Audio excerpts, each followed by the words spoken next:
Halo semuanya, perkenalkan kami dari kelompok 6. Kami akan membahas mengenai media massa sebagai kekuatan politik Indonesia. Pada dewasa ini, media massa memiliki pengaruh yang cukup dominan terhadap sikap, opini, hingga keyakinan setiap individu terutama dalam proses berpolitik. Media massa dalam konteks politik dapat menjadi sarana untuk melakukan propaganda masyarakat. Contohnya adalah kampanye politik. Yang pertama, kita akan bahas mengenai kekuatan politik di Indonesia. Tapi, apa itu kekuatan politik? Kekuatan politik merupakan aktor-aktor politik maupun lembaga-lembaga yang memainkan peran dalam kehidupan politik yang bertujuan untuk mempengaruhi proses pengambilan keputusan politik. Kekuatan-kekuatan politik berperan sebagai penopang sistem politik melalui pengaruh terhadap pemerintahan. Kekuatan politik di Indonesia terbagi menjadi dua bagian, yaitu suprastruktur dan infrastruktur. Suprastruktur kekuatan politik Indonesia mencangkup lembaga eksekutif, legislatif, dan yudikatif. Sedangkan infrastruktur kekuatan politik Indonesia mencangkup 6 hal, yaitu partai politik, militer, kelompok penekan, kelompok kepentingan, figur, dan media massa. Nah, sekarang kita masuk ke dalam inti pembahasan. Apa itu media massa? Media massa merupakan suatu alat dan sarana yang berfungsi untuk menyampaikan informasi dari komunikator kepada masyarakat. Sama halnya dengan media massa merupakan sarana yang digunakan dalam penyampaian pesan dari sumber kepada masyarakat dengan menggunakan alat-alat komunikasi seperti koran, radio, televisi, maupun koran elektronik. Media massa ini termasuk salah satu dari 6 infrastruktur politik di Indonesia, yang dimana pada konteks ini tentunya kegiatan politik tidak bisa lepas dari adanya pengaruh media massa. Secara umum, media dapat terbagi menjadi 3 bagian, yaitu media cetak yang meliputi koran, buku, dan majalah. Yang kedua adalah media elektronik yang mencangkup televisi, radio, dan film. Yang terakhir adalah media cyber yang mencangkup internet, sosial media, dan blog. Yang pertama adalah opini publik. Fungsi media massa yang pertama adalah membentuk opini publik. Dalam hal ini, media massa tidak hanya melaporkan hasil survei opini publik yang dilakukan oleh organisasi, namun juga memasukkan polling mereka sendiri ke dalam liputan berita. Media televisi dan surat kabar juga membentuk opini publik dari berbagai tema informasi yang diangkat. Bahkan, berdasarkan penelitian, hal ini dapat memberikan banyak pengaruh pada persepsi atau pandangan masyarakat dalam melihat berbagai isu-isu kritis. Selanjutnya ada agenda politik. Agenda politik ini memiliki cakupan yang lebih luas daripada istilah opini publik. Dalam hal ini, berbagai informasi yang dikemas media massa dapat memengaruhi persepsi masyarakat yang menyangkut berbagai hal, seperti kejahatan, hak sipil, ekonomi, imigrasi, dan kesejahteraan. Dengan begitu, dapat dikatakan perhatian yang dibentuk media massa pada setiap informasi yang disajikan kepada masyarakat memuat agenda dan opini tersendiri. Kemudian, lebih lanjut, hal ini akan membentuk pola pikir masyarakat yang telah mendapatkan berbagai informasi di media massa.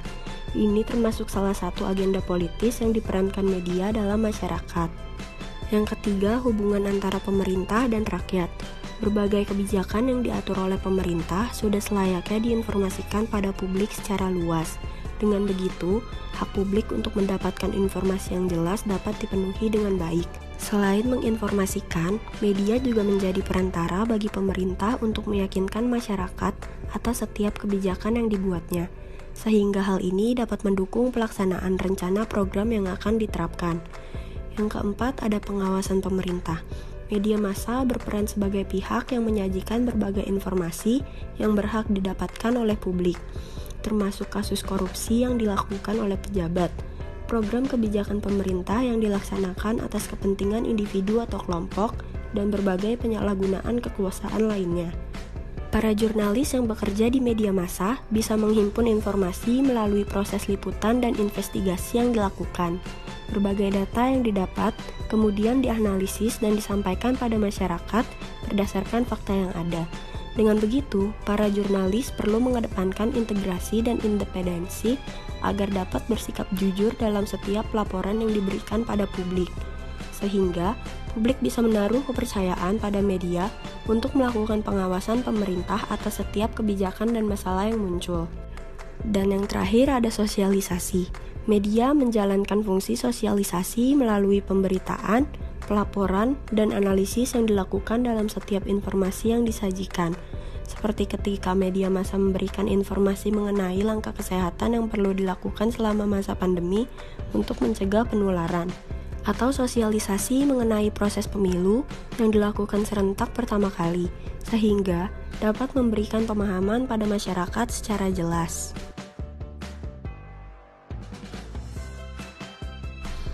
Media massa tergolong memiliki peranan penting dalam dunia perpolitikan karena di dalam konstelasi perpolitikan, media massa mempunyai peranan besar dalam pembangunan politik, pembangunan ekonomi, dan bahkan pembangunan pendidikan.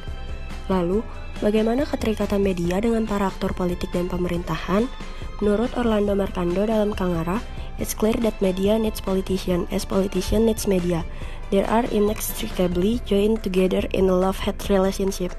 Hubungan antara media dengan politik merupakan sesuatu yang menarik. Namun, hubungan tersebut juga cukup rentan jika para pekerja media tidak hati-hati dalam menjalankan tugasnya secara profesional. Jika kita lihat dari segi historis, kita dapat melihat bagaimana media mulai ikut berpartisipasi dalam kegiatan politik, terutama pada saat kemerdekaan Indonesia yang tidak terlepas dari surat kabar yang menggunakan bahasa Indonesia yang tentunya dapat mempersatukan para pejuang.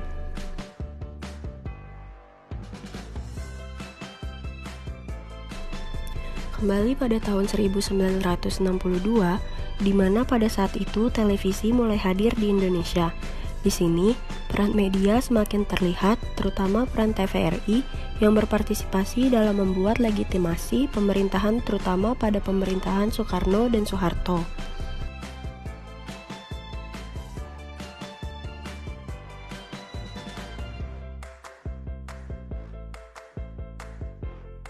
Dalam 5 tahun ke depan, tentunya Berikut adalah kita contoh ingin negara media tercinta massa ini sebagai lebih media maju lagi. penyiaran politik, yaitu Kartu kampanye. Prakerja, lulusan sekolah langsung kerja. Jurus manjur anti nganggur. Kartu sembako murah, bahan pokok terjangkau, ibu-ibu tidak perlu galau. Kita akan luncurkan KIP Kuliah, menjadikan Indonesia negeri berjuta sarjana, negeri para juara, optimis Indonesia maju. Kita pilih Jokowi lagi. Saat kita harus milih seorang presiden, sama kayak kita milih seorang figur bapak. Bapak yang peduli dan hadir di saat kita butuh. Itu bapak yang baik. Sesulit apapun tantangan itu, sesulit apapun hambatan itu, kita harus bersama-sama membangun negara ini. Optimis Indonesia maju! Saudara-saudaraku sebangsa dan setanah air, kita adalah bangsa yang optimis, bangsa yang pantang menyerah. Perubahan demi perubahan akan sia-sia jika kita hanya saling menilai dan saling menghujat antar sesama. Atas izin Allah Subhanahu wa Ta'ala, saya Joko Widodo dan Kiai Haji Ma'ruf Amin siap memimpin dan menghantarkan cita-cita masa depan bangsa, menjadikan Indonesia maju. Media online adalah sebuah sarana untuk berkomunikasi secara online melalui website dan aplikasi yang hanya bisa diakses dengan internet. Berisikan teks, suara, foto, dan video. Media online biasanya mencakup semua jenis situs website dan aplikasi, termasuk situs berita, situs perusahaan, situs lembaga atau instansi, blog, forum komunitas, media sosial, situs jualan, seperti e-commerce atau online store, dan aplikasi chatting. Yang pertama, kecepatan informasi. Peristiwa atau kejadian yang terjadi di lapangan dapat diupload secara langsung dalam hitungan menit atau detik. Dengan demikian, dapat mempercepat distribusi informasi ke media dengan jangkauan global via jaringan internet dan dalam waktu beriringan. Yang kedua, informasi bisa diupdate. Updating informasi bisa dikerjakan dengan gampang serta cepat, baik berupa perbaikan isi, data dan tata bahasa, ataupun berupa perkembangan terbaru sebuah isu atau momen. Ketika ada update informasi terkait informasi lama, maka bisa dilakukan perubahan. Proses pembaruan atau update ini bisa dikerjakan secara real time. Selanjutnya, berinteraksi dengan audiens. Salah satu kelebihan media online adanya fungsi interaktif. Berbagai fitur media online seperti email, chat, games online, dan survei. Audiens bahkan bisa memberitahu keluhan, anjuran, tanggapan ke bagian redaksi dan segera bisa dibalas.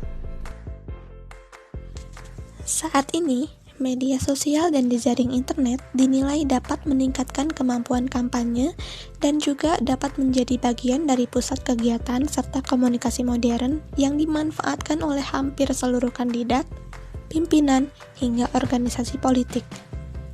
Dengan demikian, dalam kaitannya dengan pengelolaan komunikasi politik, khususnya dalam kampanye politik yang mencakup dua aspek penting, yaitu menyangkut pengelolaan sumber daya kampanye meliputi waktu, uang, dan orang, serta pengelolaan sumber daya kampanye ini meliputi media dan muatannya. Poin berikutnya adalah model pengelolaan media online sebagai kekuatan politik. Poin pertama, saluran komunikasi politik di media sosial. Dalam mensosialisasikan, partai politik biasanya menggunakan website di internet sebagai basis informasi di media online. Poin selanjutnya, ada model pengelolaan saluran-saluran komunikasi politik yang digunakan di media sosial, sebagaimana yang telah dikemukakan bahwasanya partai politik menggunakan website untuk basis dan penyebaran informasi. Website ini dikelola langsung oleh Badan Pengelola Informasi dan tim redaksi khusus. Media sosial meningkatkan efektivitas dan efisiensi kampanye politik. Sebagai contoh, keberhasilan penggunaan media sosial adalah dalam pemilihan Presiden Amerika Serikat tahun 2008. Selama kampanye pemilu, Barack Obama secara sistematis menggunakan platform media sosial sebagai sarana utama untuk menjalankan kampanyenya, hingga ia akhirnya terpilih sebagai Presiden Amerika Serikat pada tahun 2008. Poin media sosial mendekatkan politisi dengan pemilihnya. Ini artinya, berbeda dengan media tradisional, media sosial memungkinkan politisi dan audiens untuk langsung berkomunikasi. Komunikasi ini dapat berlangsung di mana-mana pada waktu yang berbeda dan dengan agenda yang berbeda. Poin media sosial memediasi komunikasi politik dengan audiens yang lebih luas. Ini berarti penggunaan media sosial dalam konteks politik internasional telah membantu politisi untuk berkomunikasi dengan audiens yang lebih luas dari berbagai kebangsaan dan bahasa. Kekurangan dan kelebihan media online. Yang pertama, kelebihan media online itu lebih digemari oleh kalangan muda. Begitupun dengan kegiatan politik yang lebih memilih berpolitik melewati media online karena dapat menarik minat dari setiap kalangan manusia.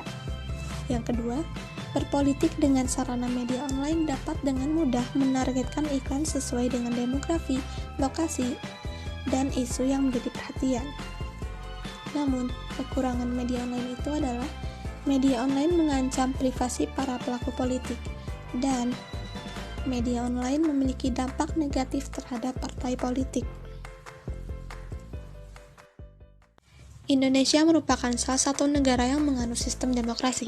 Sistem demokrasi identik dengan kebebasan untuk menyuarakan pendapat, termasuk kebebasan bagi pihak pers atau freedom of the press, adalah hak yang diberikan oleh konstitusional atau perlindungan hukum yang berkaitan dengan media dan bahan-bahan yang dipublikasikan, seperti majalah, surat kabar, buku, atau dalam materi lainnya, tanpa adanya campur tangan atau perlakuan sensor dari pemerintah. Kebebasan pers bukan berarti pers bisa semena-mena dalam hal penyampaian informasi. Tetapi kebebasan pers lebih mengarah pada kebebasan pers yang disertai dengan tanggung jawab sosial. Informasi atau berita yang dikeluarkan oleh pers dikonsumsi langsung oleh publik dan dapat mempengaruhi pemikiran publik secara langsung.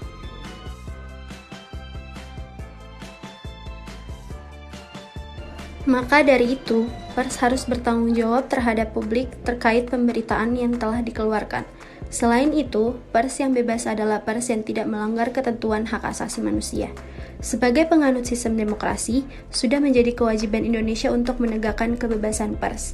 Kebebasan pers merupakan cermin sistem demokrasi yang ideal. Selama kebebasan pers dapat dipertahankan, kemungkinan lebih besar dalam abad informasi ini bagi pesatnya perkembangan pers Indonesia dan menjelma sebagai the fourth estate di samping eksekutif, legislatif, dan yudikatif.